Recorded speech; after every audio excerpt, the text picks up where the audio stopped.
Bonjour, bienvenue à notre chaîne podcast de Viti Rouge.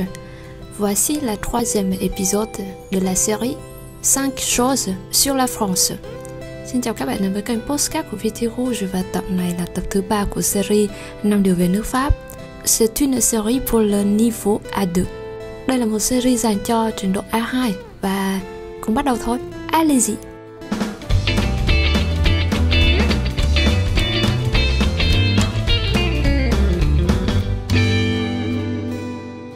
On a déjà fait dans la première épisode les mots et les paroles les plus fréquentes, les plus courantes dans la vie quotidienne.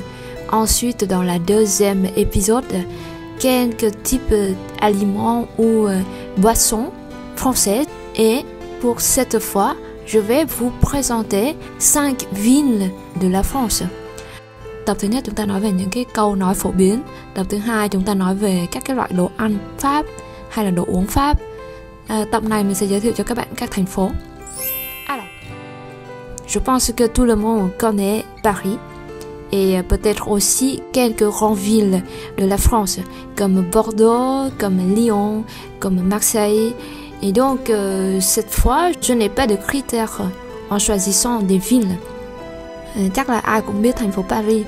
Ngoài ra các bạn cũng có thể là đã từng nghe qua một số các cái thành phố lớn ở Pháp như là Lyon, như là Marseille, như là Bordeaux. Nhưng mà lần này mình sẽ không có lấy bất kỳ một cái tiêu chí nào để chọn các cái thành phố và giới thiệu trong tập này cả. C'est-à-dire que je vous encourage à découvrir beaucoup plus de villes en France. Mình không lấy bất kỳ một cái tiêu chí nào, vì vậy nên là mình khuyến khích các bạn hãy tìm hiểu càng nhiều thành phố Pháp càng tốt, đặc biệt là những cái thành phố mà sau này các bạn có thể là sẽ có ý định du học ở đó. Không phải lúc nào chúng ta cũng sẽ đi Paris, vì vậy nên là nếu như các bạn biết nhiều thành phố ở Pháp thì sau này các bạn sẽ dễ dàng chọn lựa hơn. Pour les grandes villes, c'est des villes touristiques, c'est des villes internationales. Mais pour les petites villes, ce sont des villes un peu plus locales, un peu plus traditionnelles, un peu plus authentiques, plus françaises. Với các cái thành phố lớn thì thứ nhất nó là những cái thành phố du lịch nè, nó là các cái thành phố quốc tế nổi tiếng, rất là thu hút, thành phố của rất đông sinh viên.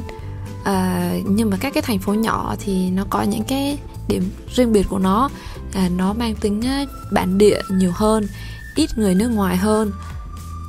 Các bạn tới các cái thành phố đó thì các bạn sẽ thấy cái chất Pháp nó nổi bật hơn, rồi ít khách du lịch hơn.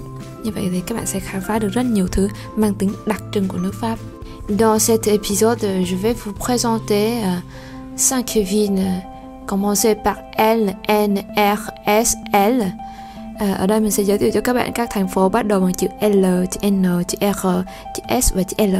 Se trouve dans le nord, dans le sud ou au centre de la France, ou à l'est ou à l'ouest. Các cái thành phố này thì nằm ở phía Bắc, nằm ở phía Nam, nằm ở phía Đông, nằm ở phía Tây, nằm ở miền Trung nước Pháp.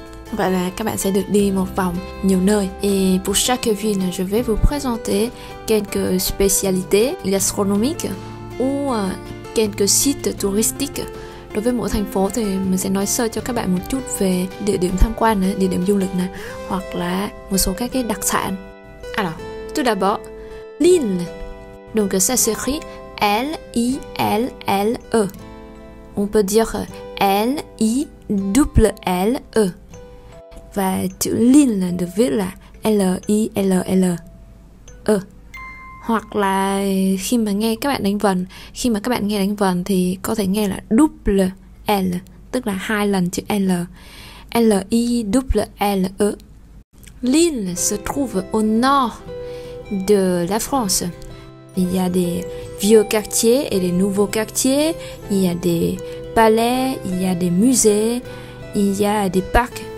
Trong các cái thành phố của Pháp thì thường các bạn sẽ thấy là nó có bảo tàng, rồi công viên, rồi các cái cung điện. Il y a toujours des services comme la piscine, comme les universités. Thì có các cái dịch vụ công cộng như là hồ bơi nữa, công viên nữa. Et pour chaque ville touristique, il y a beaucoup d'hôtels et de restaurants. Và ở các cái thành phố du lịch thì còn có nhà hàng hoặc là khách sạn. Que si vous regardez cette carte, vous pouvez trouver quelques suggestions pour votre voyage à Lille. Với cái bản đồ thu nhỏ và có các cái hình minh họa thì các bạn có thể hình dung ra một ngày khám phá thành phố Lille nó sẽ diễn ra như thế nào. Maintenant, on va écouter un petit peu français authentique. Bây giờ chúng ta sẽ thử nghe một chút tiếng Pháp thật nhé. Je suis à Lille et j'ai plein de choses à vous montrer. Je suis à Lille. J'ai plein de choses à vous montrer. Allez, c'est parti. Allez, c'est parti. J'ai habité à Lille pendant 3 ans. J'ai habité à Lille pendant 3 ans. Commençons par un parc incontournable. Commençons par un parc incontournable. Le parc Jean-Baptiste Lebas. Le parc Jean-Baptiste Lebas. Qu'il fait beau à Lille, je vous assure, j'ai pris des coups de soleil. Qu'il fait beau à Lille. Je vous assure que j'ai pris des coups de soleil. Ce parc permet de faire une vraie pause. Ce parc permet de faire une vraie pause. Je suis à Lille et j'ai plein de choses à vous montrer. Allez, c'est parti. J'ai habité à Lille pendant 3 ans. Commençons par un parc incontournable, le parc Jean-Baptiste Lebas. Qu'il fait beau à Lille, je vous assure, j'ai pris des coups de soleil. Ce parc permet de faire une vraie pause.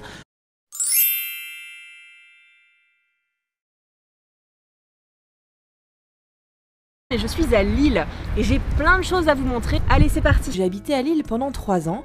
Commençons par un parc incontournable, le parc Jean-Baptiste Lebas. Qu'il fait beau à Lille, je vous assure, j'ai pris des coups de soleil. Ce parc permet de faire une vraie pause.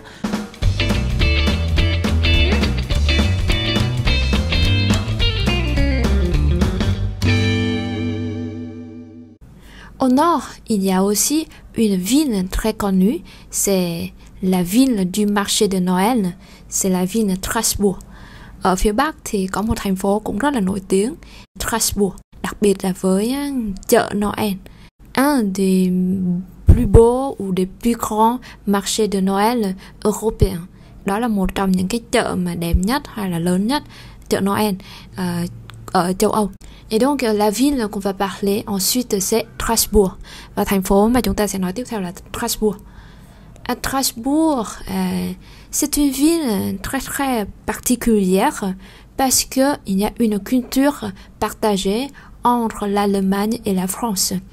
Strasbourg là một cái thành phố rất đặc biệt bởi vì nó có cái sự chia sẻ văn hóa giữa nét rất đặc trưng của Pháp và những cái nét rất đặc trưng của Đức. Il y a des fois que cette ville n'appartient pas à la France mais à l'Allemagne. Bởi vì trong lịch sử thì có những cái giai đoạn tranh chấp và cái vùng của thành phố Strasbourg này, tức là vùng Alsace, thì có những cái giai đoạn không phải là nằm thuộc quyền kiểm soát của nước Pháp mà là dưới quyền chiếm đóng của nước Đức. Avec le marché de Noël, et vous avez aussi une belle cathédrale Notre-Dame en pierre rouge. Ở cái thành phố Strasbourg này thì các bạn ngoài đến thăm vào dịp Noel thì các bạn có một cái nhà thờ rất đẹp bằng đá đỏ, người ta gọi là đá sa thạch đỏ. Bạn nào có quan tâm đến địa chất thì các bạn có thể đi tìm hiểu chính xác cái từ đó. Còn đây mình dùng cho các bạn một cái từ đơn giản là một cái loại đá màu đỏ, pierre rouge. Il y a un petit village qui s'appelle la Petite France au centre-ville. Ở Strasbourg thì nó có một cái giống như một cái làng nhỏ, nó nằm ở trong trung tâm thành phố thì gọi là La Petite France. Trong cái thời kỳ Đức chiếm đóng thì cái vùng đó là cái nơi tập kết của quân dân Pháp. Khi mà đến Petite France thì giống như mình đang lạc vào một ngôi làng vậy. Les villes de la région alsacienne, on peut dire que c'est le pays des contes de fées ou du pays de la merveille. Với các cái thành phố ở phía Bắc mà ở vùng Alsace này á, thì các bạn thấy nó giống như là xứ sở thần tiên hay là xứ sở truyện cổ tích. Il y a des maisons très jolies avec une belle architecture, avec des petites portes. Những cái ngôi nhà ở Strasbourg thì thứ nhất là nó rất là đẹp, rồi thứ hai là trông nó rất là xinh xắn và nó có những cái cửa bé bé thôi.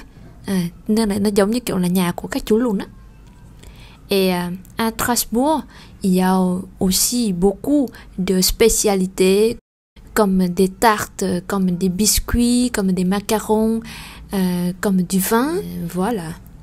Ở Strasbourg thì các bạn sẽ được thưởng thức một cái ẩm thực. Nó là những cái tinh hoa kết hợp giữa văn hóa Pháp và văn hóa Đức, như là bia nè, rồi xúc xích nè, thịt nè, rồi hoặc là các cái món bánh như bánh macaron biscuit hay là các cái loại rượu nữa. Đây cũng là một vùng sản xuất rượu rất nổi tiếng của nước Pháp, và đặc biệt là rượu vàng trắng.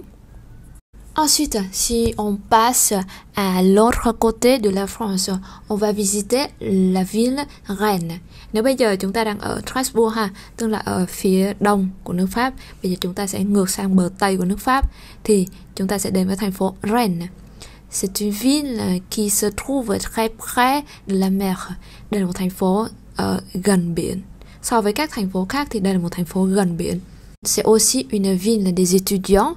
Rennes là một thành phố mà có rất nhiều sinh viên đến đây học. C'est la capitale.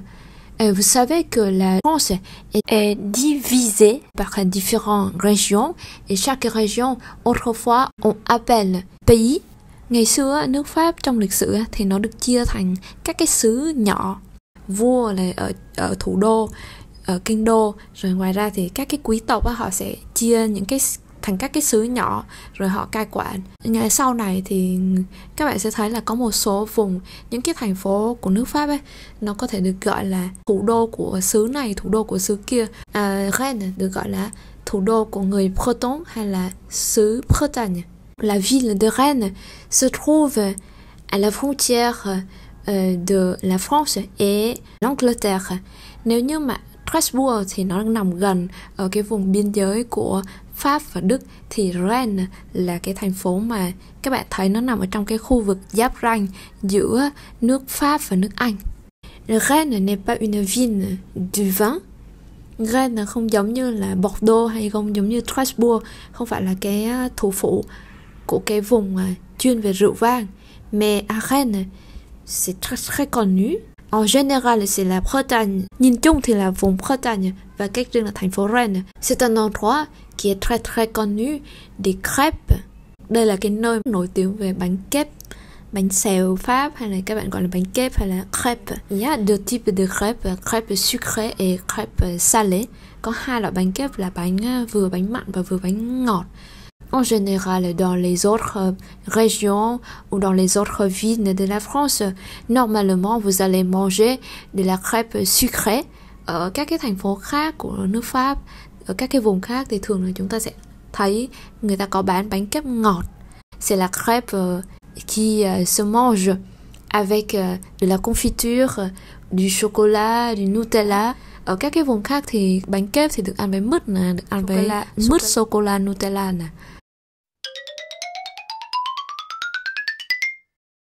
Maintenant, on va écouter un petit peu français authentique. Bây giờ chúng ta sẽ thử nghe một chút tiếng Pháp thật nhé. Bonjour et bienvenue à Rennes.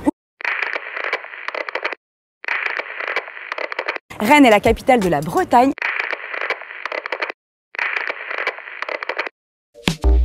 On trouve ici une gastronomie traditionnelle, mais aussi des galettes.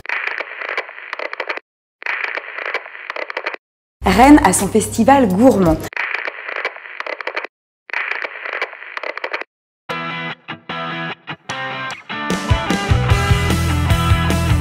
Allez, je vous propose une petite balade digestive.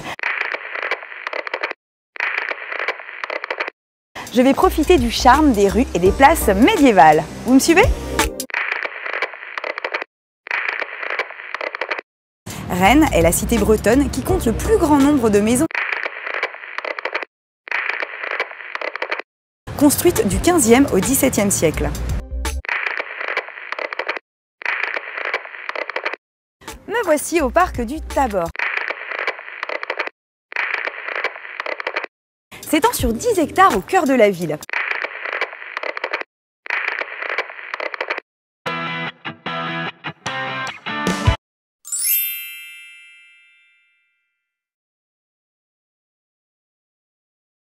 Bonjour et bienvenue à Rennes. Rennes est la capitale de la Bretagne. On trouve ici une gastronomie traditionnelle, mais aussi des galettes. Rennes a son festival gourmand.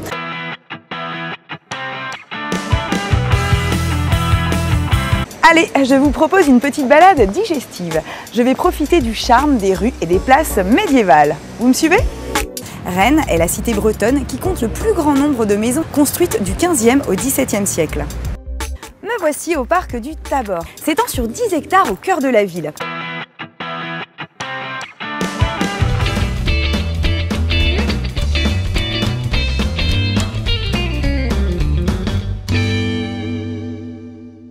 Alors, sur la route de Paris à Marseille et à 500 km de Paris, vous allez arriver à la ville de Lyon.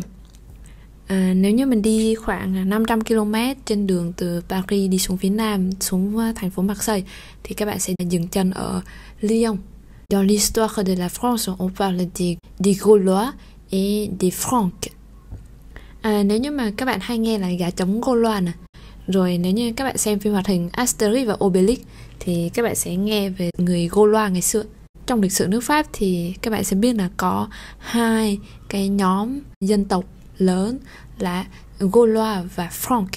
Traditionnellement, on peut dire Paris, c'est la capitale des Francs et Lyon, c'est la capitale des Gaulois. Truyền thống á, thì người ta sẽ gọi là Paris là kinh đô của người Franc và Lyon là kinh đô của người Gaulois.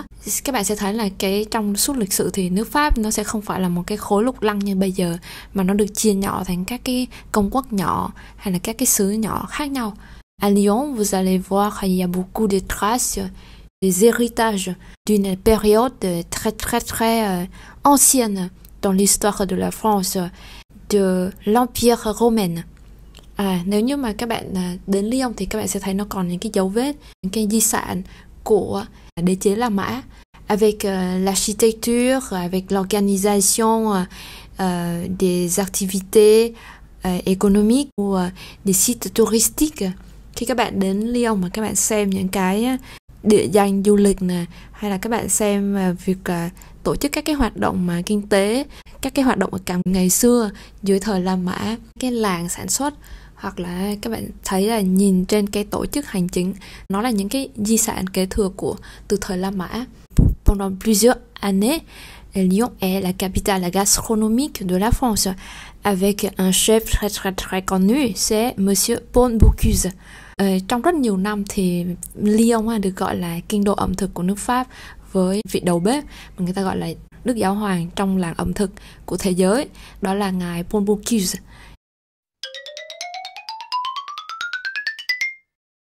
Maintenant, on va écouter un petit peu français authentique. Bây giờ chúng ta sẽ thử nghe một chút tiếng Pháp thật nhé.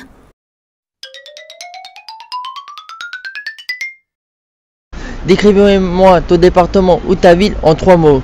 La question de Georgette, c'est décris-moi Lyon en 3 mots. La meilleure ville. Parce qu'il y a tout là-bas et c'est tranquille. Ouais, parce qu'ici il y a trop de monde, je trouve.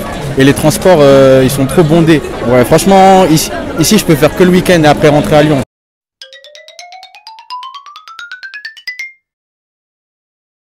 Décrivez-moi ton département ou ta ville en 3 mots. La question de Georgette, c'est décris-moi Lyon en 3 mots. La meilleure ville. Parce qu'il y a tout là-bas et c'est tranquille. Ouais, parce qu'ici il y a trop de monde, je trouve. Et les transports, ils sont trop bondés. Ouais, franchement, ici je peux faire que le week-end et après rentrer à Lyon.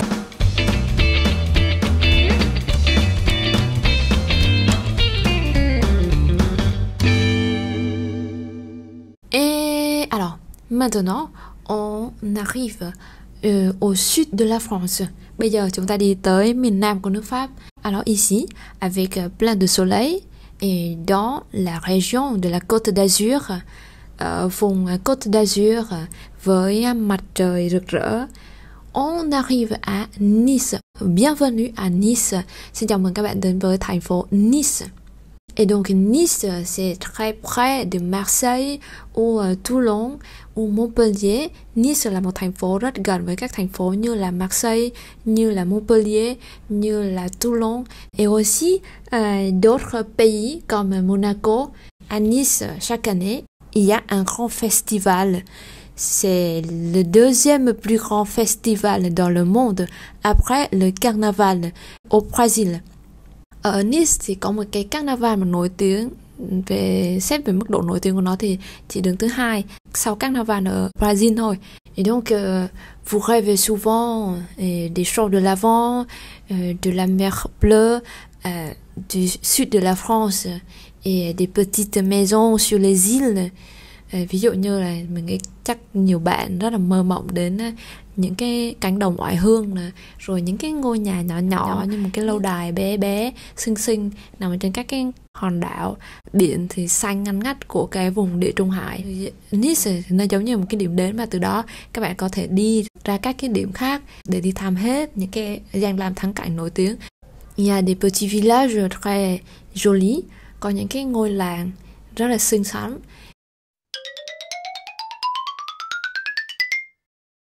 Maintenant, on va écouter un petit peu français authentique. Bây giờ chúng ta sẽ thử nghe một chút tiếng Pháp thật nhé.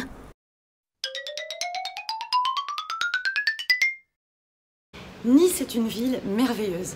D'ailleurs, c'est ma ville. Donc, je me propose de vous faire un petit tour d'horizon.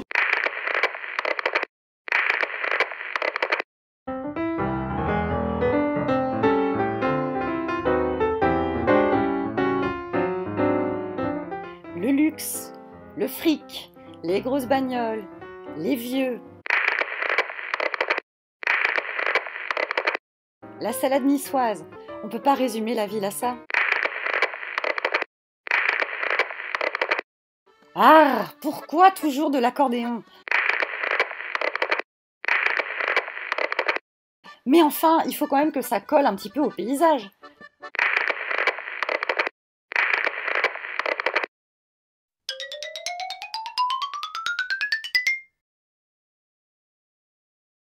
Nice est une ville merveilleuse. D'ailleurs, c'est ma ville. Donc, je me propose de vous faire un petit tour d'horizon.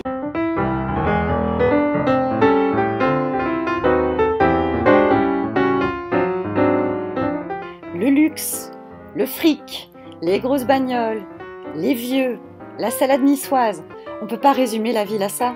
Ah, pourquoi toujours de l'accordéon? Mais enfin, il faut quand même que ça colle un petit peu au paysage.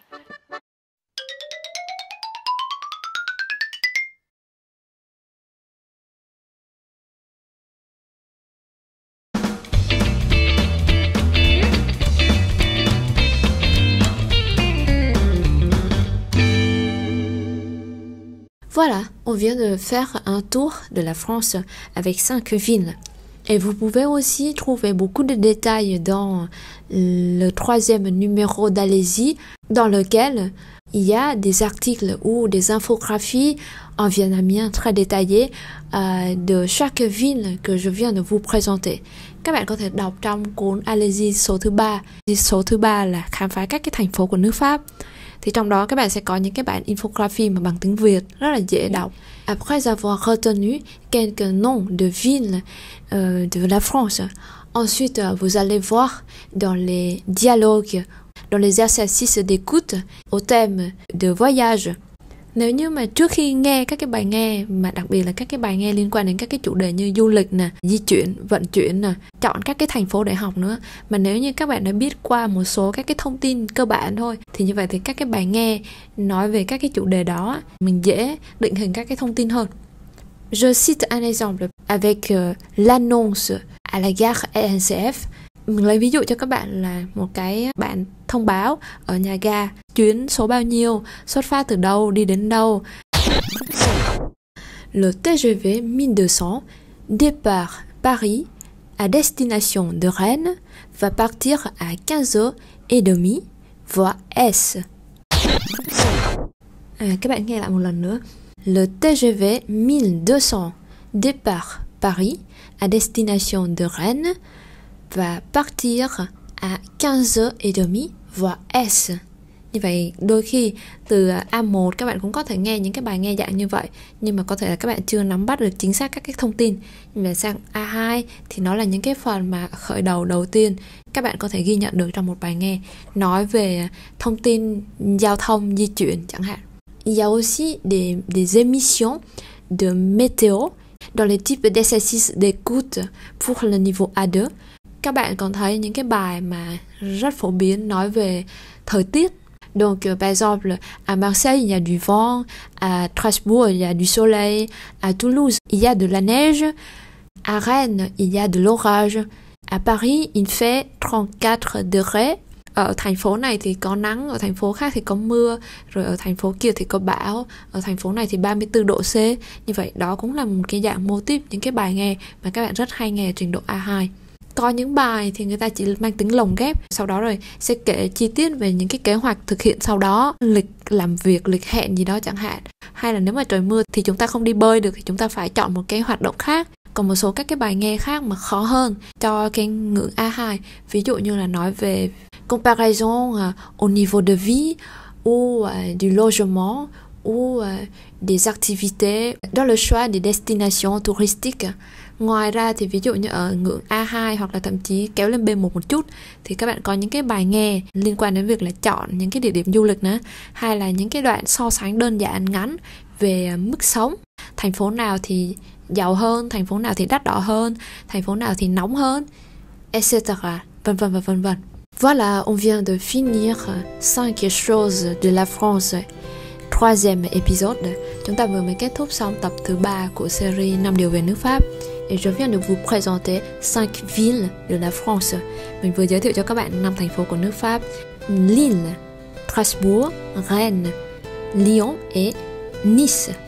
Mình vừa giới thiệu cho các bạn 5 thành phố là Lille là 1 nè, rồi Strasbourg là 2 nè, Rennes là 3 nè, Lyon là 4 và Nice là 5. Avec quelques informations simples, với một vài các cái thông tin cơ bản thôi. Alors, vous pouvez aussi vous entraîner, bien sûr, avec les exercices d'écoute de votre niveau pour mieux pratiquer ou mieux comprendre ou mieux retenir les choses.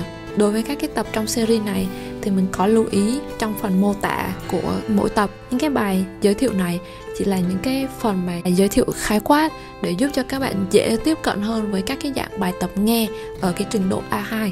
Thì sau khi mà các bạn hình dung ra được một số các cái thông tin cơ bản thì như vậy sau đó các bạn luyện nghe mỗi tập podcast 5 điều về nước Pháp thì không thể nào thay thế được cho những bài tập nghe đơn ngữ và thuần túy bằng tiếng Pháp. On vient aussi d'écouter quelques extraits, quelques petites paroles pour chaque ville en français authentique. Và ví dụ như trong tập này chúng ta cũng vừa mới được nghe qua một số những cái trích đoạn hay là một vài câu ngắn ngắn từ một số các cái video. Bình thường nếu mà người Pháp họ nói về thành phố đó, họ dùng một số các cái câu cú thì người ta sẽ kể như thế nào. Voilà, maintenant c'est l'heure, je dois dire au revoir avec vous. Merci de votre attention. À la prochaine fois dans les épisodes suivants de cette série 5 choses sur la France.